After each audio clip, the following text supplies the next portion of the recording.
Bonjour, donc voici une petite vidéo pour compléter ce que vous avez vu sur la complétion de carré.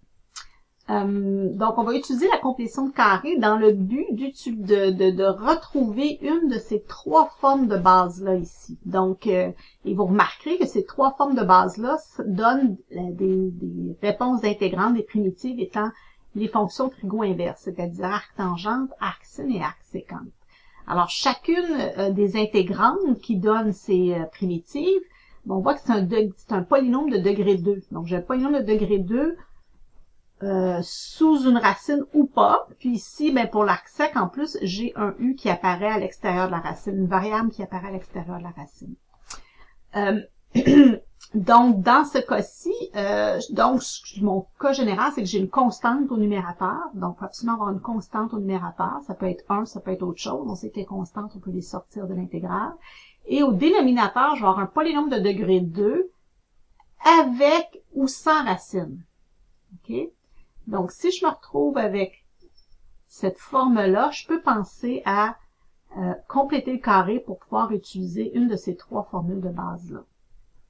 Donc, on va faire un exemple, mon premier exemple, qui est l'intégrale de 1 sur 27 moins 6t moins t au carré. Et ça, c'est sous une racine. Donc, ben là, étant donné que j'ai pas de variable à l'extérieur de la racine, j'ai un polynôme de degré 2 sous la racine, ben c'est ma forme ici, arc-sin, que je vais essayer de retrouver.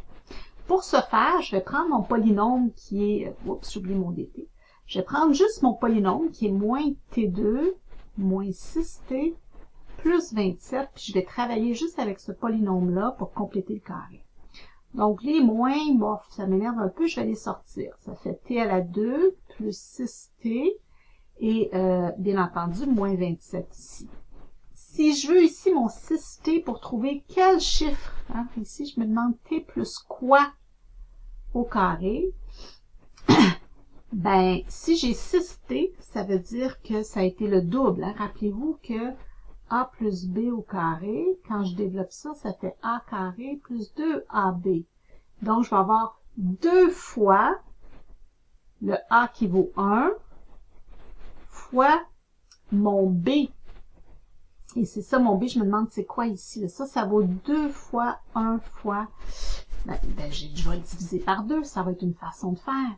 Donc, je prends mon 6 et je le divise en 2. Ça fait 3.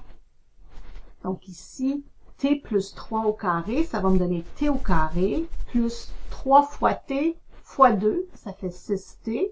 Et là, il faudrait que j'y ajoute plus 9. C'est ça ma complétion de carré ici. Il faudrait que j'ai plus 9 pour avoir le 3 au carré plus 9. Maintenant, pour que ça demeure égal, je vais faire moins 9 comme ça. 9 moins 9, ça donne 0, j'ai rien changé. Mais la partie ici, avec le plus 9, c'est mon carré. J'ai un moins, et si j'ouvre une grande parenthèse, il me reste moins 9, moins 27, qui va me donner moins 36. Donc, en appuyant, en distribuant mon moins, je vais me retrouver avec 36 moins t plus 3 carré. Je vais réécrire mon intégrale avec cette forme-là, avec un carré. Donc là, je me retrouve avec 36 moins t plus 3 au carré, sous la racine des t.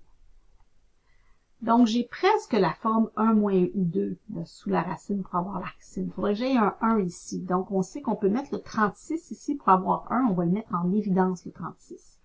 Donc, en mettant le 36 en évidence, ça veut dire que je peux simplifier ici. Mais je peux séparer la racine en deux. Ici, il va me rester 1 moins t plus 3 au carré, le tout sur 36. Tout ça, c'est sous la racine de t. Donc là, j'ai vraiment cette forme-là. Donc, on peut poser que le u carré, c'est t plus 3 au carré sur 36. Donc, nécessairement, ça implique que juste mon u, c'est t plus 3 sur 6. Donc, le du, c'est 1/6 dt. C'est t sur 6 plus une demi. La demi, quand je la dérive, va me donner 0. Donc, ça fait 1/6 dt. Mais c'est exactement que j'ai ça. Racine de 36, c'est 6. Donc, ça, c'est exactement 1/6 dt. C'est ça ici. Fait que ça, je vais pouvoir le remplacer par du. 1 sur, puis ici, je me retrouve avec 1 moins u carré. Mon u étant t plus 3 sur 6, ça fait 1 moins u carré, ce qui fait arcsine de u plus c. Donc, ma réponse qui est arcsine de mon u étant t plus 3 sur 6. Plus ma constante d'intégration. Et voilà, j'ai résolu ce problème. Je fais un deuxième exemple qui est un peu plus compliqué.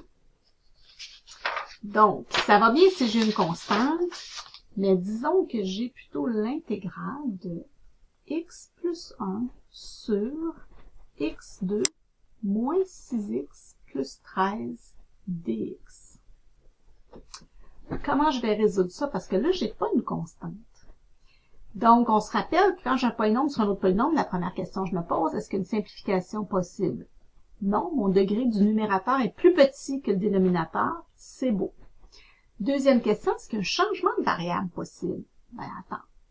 Essayons. Si je pose u étant égal à x2 moins 6x plus 13, ben, ma différentielle de u, ça va être la dérivée, donc 2x moins 6 fois dx. Moi, j'ai x, donc il faudrait peut-être que si je veux avoir x, je vais faire du sur 2. Ben, j'obtiens x moins 3 dx. Et j'ai x plus 1. Je voudrais avoir moins 3. On va utiliser un petit peu la même astuce. On va se dire, bon, mais je veux avoir moins 3. Donc, pour avoir moins 3, plus 1, moins 4. Ça va me donner moins 3. Donc, je vais devoir faire plus 4 ici. Moins 4 plus 4, ça donne 0. Je vais pouvoir séparer cette intégrale-là en deux intégrales. Donc, ma première, c'est avec x moins 3. Donc, x moins 3 sur x2 moins 6x plus 13 dx. Je vais pouvoir utiliser ce changement de variable-là dans cette intégrale-là. Plus l'autre intégrale qui est 4 sur x2 moins 6x plus 13 dx. Donc, en utilisant le changement de variable, je me retrouve avec du sur 2. Donc, une demi-intégrale de du. C'est mon du sur 2. Et au dénominateur, je me retrouve avec x2 moins 6x plus 13 qui est u. 1 sur u. Donc, ça me donne une demi ln de u. Ce qui va me donner une demi ln. Et mon u étant x2 moins 6x plus 13. Absolument.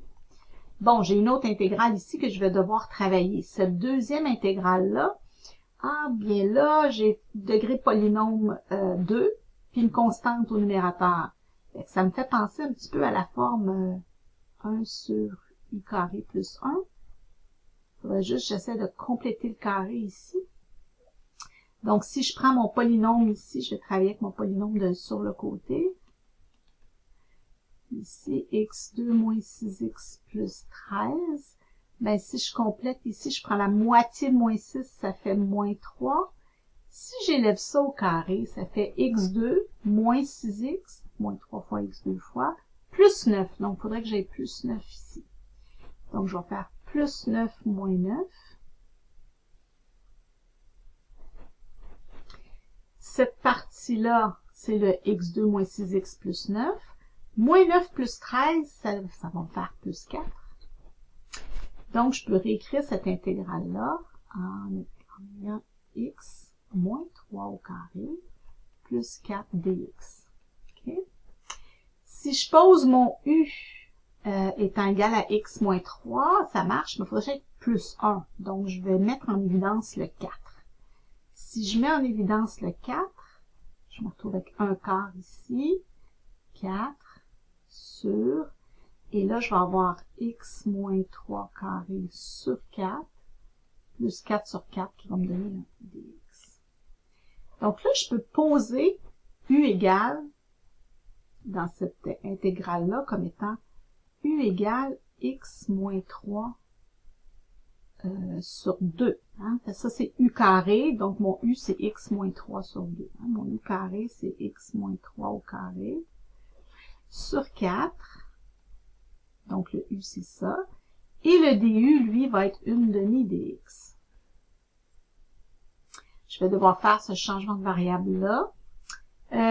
Donc, ici, je me retrouve avec plus. Si je fais ce changement de variable-là, j'obtiens un quart de l'intégrale et je veux avoir une demi-x. Donc, je vais faire 2 fois une demi dx comme ça sur mon x moins 3 sur 4 au carré.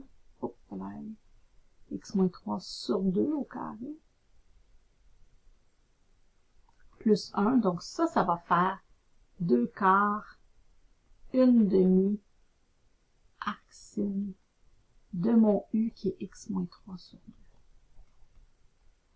Plus C. Donc ici, je ne l'ai pas fait comme au long, mais vous avez suivi que ça donnait une demi du sur U carré plus 1.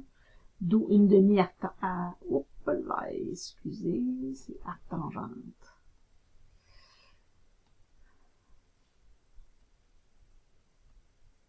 Arctangente de x moins 3 sur 2. Hein, c'est la forme de l'arctangente. J'ai été un petit peu distraite. Alors voilà pour les techniques d'intégration qu'on peut retrouver en fraction partielle dans vos exercices.